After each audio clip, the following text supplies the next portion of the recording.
Vous savez, je suis convaincue que la démocratie telle qu'on la connaît là, elle est totalement démoniaque. Ils vont me dire: «Mais qu'est-ce qu'elle va encore raconter celle-là?» Mais ça, je vais vous expliquer pourquoi je pense cela, d'après mes réflexions dans les transports en commun. Ah oui, ça m'arrive 2 fois de réfléchir comme ça. Ça fait un moment que je réfléchissais à ça, je me dis: «Mais je peux pas comprendre que dans un monde où on dit que la plupart des pays sont, en démocratie, comment se fait-il que les gens soient malheureux, les gens soient souvent en guerre, alors que le peuple ne veut pas la guerre?» Ah oui, tu veux pas la guerre, tu veux que tes enfants aillent à l'école, grandissent, évoluent. T'as pas envie de guerre dans ton pays. Tu ne veux pas, tu ne veux pas certaines oppressions, t'as pas envie, de te faire dépouiller par l'État et tout ça. Mais malgré cela, malgré qu'on dit que les gens soient en démocratie, que c'est le peuple, soi-disant, qui a choisi ses dirigeants, les gens ne se sentent pas libres. Les gens n'ont pas l'impression de vraiment gouverner. Les gens n'ont pas l'impression que vraiment c'est les choses qu'ils espèrent qui passent. Les gens subissent des lois. Ils se disent, mais d'où vient cette loi-là? Les gens passent leur temps à manifester contre des lois qu'ils ne veulent pas, alors qu'on leur dit que c'est eux qui ont choisi leurs dirigeants. Moi, je vous dis, pour moi, la démocratie telle qu'on la connaît, elle est démoniaque et c'est une séduction. Beaucoup de gens disent: «Oui, vive la démocratie!» Non, non, la démocratie est une tromperie et je vais vous expliquer pourquoi. Dans plusieurs de mes vidéos, j'ai expliqué la loi de l'accord. D'accord? Vous savez, moi je crois sincèrement que, le christianisme, je vais pas dire le christianisme parce qu'on va penser aux églises, aux divers courants du christianisme, parce que les gens font l'amalgame. Je vais dire la doctrine de Christ est quelque chose qui fait flipper, mais flipper à mort le diable. Pourquoi? Parce que si vraiment les gens prenaient leur Bible et lisaient les évangiles et comprenaient vraiment la doctrine de Christ, je vous assure que ceux qui la comprennent se repentiraient tout de suite et donneraient leur vie à Jésus-Christ et comprendraient qu'en fait, il est la solution à tout ce qui se passe dans ce monde. Pendant que je suis en train de vous dire tout ça là, je me sens attaquée, hein. Ma jambe est en train de trembler comme ça, comme si on ne veut pas que je vous dise ce genre de choses là. Mais c'est vrai. Parce que pendant longtemps, le diable, il a dominé. Pourquoi il a dominé? Comment? Avec la peur de la mort, avec la violence. Il a dominé avec la violence, en faisant peur aux gens. Et les gens n'avaient pas de moyens d'être sauvés, ils n'avaient pas de moyens. Les gens avaient peur de la mort, il y avait tellement de mensonges sur la mort, tellement de choses. Les gens avaient peur. D'accord? Les gens avaient peur de la mort. Donc, tous les tyrans, les gens qui étaient capables d'avoir un certain pouvoir, qui utilisaient vraiment le pouvoir des démons pour asservir des peuples. Parce que je vous dis, hein, on peut vous asservir de la même façon qu'on peut vous charmer. Souvent, on peut faire quelque chose qui peut te charmer, d'accord? Qui fait qu'un homme peut courir après une femme comme ça parce qu'à cause de, voilà, des élixirs d'amour et de toutes ces choses-là. Mais toutes ces choses-là sont en fait des choses qui activent en fait des démons. Et comme le royaume, tu vois, de Satan était capable d'infliger de la peur aux gens, les gens avaient peur.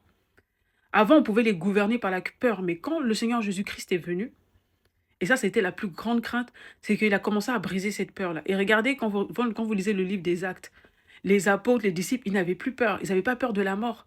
Ils étaient prêts à mourir pour la vérité. Et ça fait peur, ça fait flipper. C'est vraiment un truc qui a vraiment fait flipper le diable, c'est que cette doctrine-là se répande et que les gens deviennent vraiment libres. D'accord? C'est pour ça que quand Jésus était là sur terre, il disait, ne craignez pas ceux qui peuvent faire mourir le corps, mais craignez plutôt celui qui peut non seulement tuer le corps, mais jeter l'âme dans la géhenne.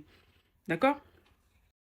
Vous savez, la doctrine de Christ a tellement fait flipper le diable qu'il savait qu'il ne pouvait pas utiliser la violence, en fait.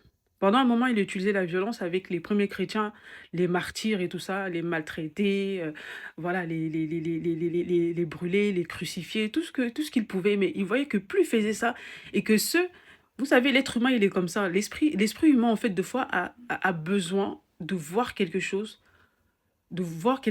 en fait, pour pouvoir se poser des questions et ça ouvre une porte, en fait, de possibilités. Les gens qui voyaient des chrétiens, normalement, c'était pour servir d'exemple, en fait. Quand on faisait du mal aux chrétiens et tout ça, parce que le diable voulait utiliser la peur.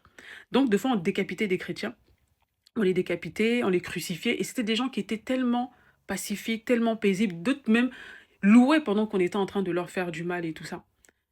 Et c'est vrai que le sort des chrétiens, à ces époques-là, ça a effrayé beaucoup de gens, mais ça a touché beaucoup de gens. Ça a touché quelque chose dans le cœur. Les gens se sont dit, mais il y a quelque chose qui ne va pas.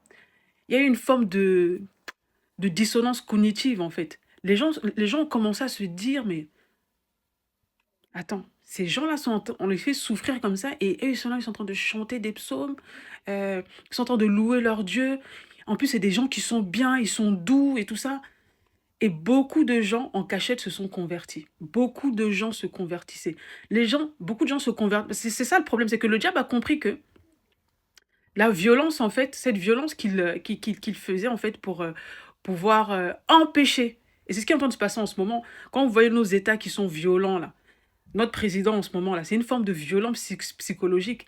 Tout ce qui s'est passé depuis le Covid, c'est de la violence, en fait. Toutes les lois qui sont votées pour appauvrir le peuple, pour détruire des business, pour détruire les agriculteurs, mais c'est d'une telle violence. Et c'est, moi, je pense sincèrement que notre président, Monsieur Macron, est un type d'antéchrist. Je ne sais pas si c'est l'antéchrist, parce que moi j'ai fait un rêve sur lui, mais c'est un type d'antéchrist. C'est un type d'antéchrist. On dit qu'il y a eu plusieurs antéchrists, mais le dernier qui doit venir, il est particulier. Mais lui aussi, c'est un type d'antéchrist. Parce qu'il a le même système de fonctionnement. Voilà. Même système de fonctionnement, manipulation, manque de compassion, destruction des gens. Voilà. Et, c'est ce même système-là que les antéchrists qui ont paru avant, autant des apôtres et tout ça, et après autant des disciples, autant des persécutions des chrétiens et tout ça, ils avaient tous ce même comportement-là. C'est-à-dire que leur but, c'était vraiment mais d'éliminer en fait les chrétiens, d'éliminer les bonnes gens. Maintenant, quand ils faisaient ce genre de choses-là, au lieu que ça effraie les gens, c'est que ça effrayait les gens, mais les gens étaient touchés. Les gens étaient touchés. Et vous savez, la chose la plus importante, c'est le cœur. Le cœur des gens était touché. Les gens voyaient des gens qui étaient innocents souffrir comme ça. Et des gens se convertissaient. Les gens se convertissaient. Et quand le diable voyait que le cœur des gens se convertissait, les gens donnaient leur vie à Dieu, les gens avaient envie de connaître ce Dieu-là. Certains même prenaient même le courage de mourir pour ce Dieu-là. Le diable s'est dit, si on continue comme ça, c'est la terre entière qui risque d'être convertie. Non, non. On va changer de tactique. On va pas utiliser la violence, mais on va être rusé. Ils sont passés par la ruse. On va être rusé, on va passer par la séduction. Lisez bien le livre d'Apocalypse. Le livre d'Apocalypse dit que il est celui qui séduit toute la terre habitée. C'est-à-dire qu'il séduit en fait. C'est-à-dire que au lieu de passer par cette violence et par la coercition, comme il le faisait, comme il le fait, parce que comme il le faisait, voyons que ça ne fonctionne pas. Et je vous dis, hein, c'est les deux types d'attaque de l'ennemi. Soit l'ennemi, il t'attaque de façon frontale, il passe par la violence, mais quand il voit qu'il ne peut pas t'avoir par la violence parce que tu tiens ferme, il va passer maintenant, il va te contourner pour passer maintenant par la séduction. Et il est passé par la séduction comment? Il a séduit en fait les croyants. Il a essayé de créer plusieurs branches et tout ça pour diluer vraiment le message voilà, du Seigneur. Moi, j'appelle ça l'apostasie en fait. C'est pour ça que vous avez eu, on a eu beaucoup de courants religieux. Je ne vais pas les citer ici parce que je ne suis pas là pour faire un débat de courants religieux. Et dans ces courants religieux, il y a beaucoup de corruption qui est rentrée. Voilà, qui sont rentrés, voilà, beaucoup de corruption, hein, qui se sont intégrés voilà, à la doctrine de Christ. Et on a évolué comme ça. Et au fur et à mesure, eh ben, le diable, il a commencé par des philosophies malsaines, à diluer la moralité des gens.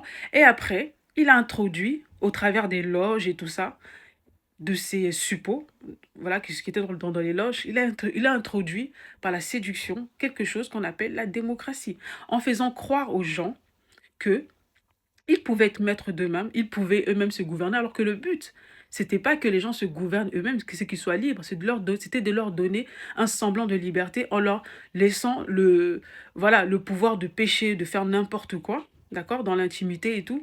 Mais le but, c'était de les asservir, en fait.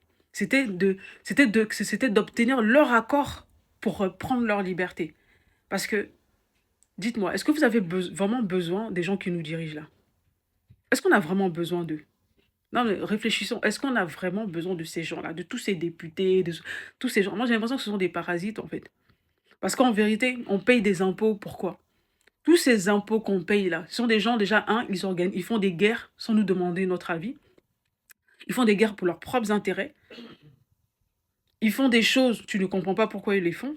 Non, mais dites-moi, est-ce que la démocratie n'est pas vraiment démoniaque, n'est pas vraiment un système qui est fait juste pour avoir notre accord, pour faire tout et n'importe quoi? Et on a du mal à se débarrasser d'eux, vous savez pourquoi? Parce qu'à chaque fois qu'on se lève pour aller voter, c'est une façon de dire: «On est d'accord avec ce que vous faites».